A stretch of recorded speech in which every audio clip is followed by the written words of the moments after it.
اس وقت ہمیں پاکستان سے جوائن کیا ہے محترم رانا عظیم صاحب نے، جو کہ ایک سینئر صحافی ہیں، انویسٹیگیٹو جرنلزم کرتے ہیں۔ السلام علیکم رانا صاحب۔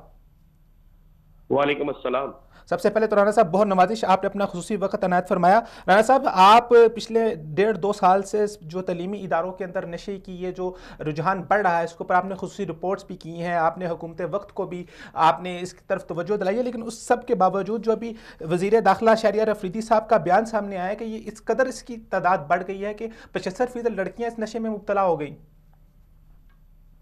جی بالکل اسی طرح ہے، 75% تو وہ ہیں جو حکومت کے پاس ایک اعداد و شمار آئے ہیں۔ اگر آپ دیکھیں تو ہم نے جو رپورٹ دی تھی اس میں اوور آل اگر آپ دیکھیں جائے پورے پاکستان کے اندر تو 65% جو طلبہ ہیں، طلبہ اور طالبات جو ہیں، یہ اس وقت نشے کی لت میں اتنا مبتلا ہو چکی ہیں جس کی انتہا کوئی نہیں۔ اور صرف اسلام آباد کے اندر جو ہے، اسلام آباد کے اندر 95% طلبہ اور طالبات جو ان سکولوں میں تعلیم حاصل کرتے ہیں جنہیں ہم کہتے ہیں بڑے ہائی آفیشل سکول ہے، بڑے اچھے سکول ہے اور بڑے وی وی آئی پی سکول ہے، ان تمام سکولوں کے اندر باقاعدہ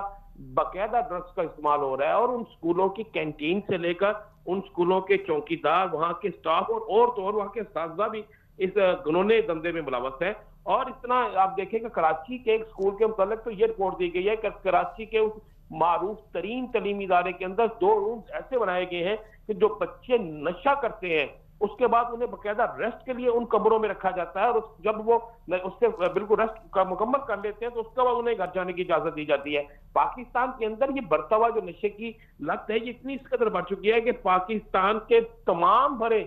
اہم تعلیمی اداروں کے اندر یہ عام ہو چکی ہے۔ اور اس کے بعد ان تعلیمی اداروں کے اندر جن کو ہم سمجھتے تھے کہ یہ سی کلاس میں آتے ہیں، سی کیٹیگری میں آتے ہیں، وہاں پر بھی یہ سب کچھ ہو رہا ہے۔ اور اس پر کنٹرول اس لیے نہیں ہو سکا کہ اس میں حکومتی مشینری کے بہت سے لوگ بھی موجود ہیں۔ آج ڈیفنس کے اندر، لاہور شہر میں ڈیفنس کے اندر ایک معروف ترین جو تعلیمی ادارہ ہے جسے لنس یونیورسٹی کے نام سے کہا جاتا ہے، اس کے گیٹ کے اوپر سے 2 ایسے افراد کو گرفتار کیا گیا جو وہاں کے طلبہ میں منشیات طلبہ کو دینے ہیں، جس میں آئس بھی موجود تھی، جس میں شراب بھی تھی، اور جس میں ایک وہاں پر پیزا انہوں نے ایک ایسا تیار کیا جس پیزے کے اندر ایسا نشاور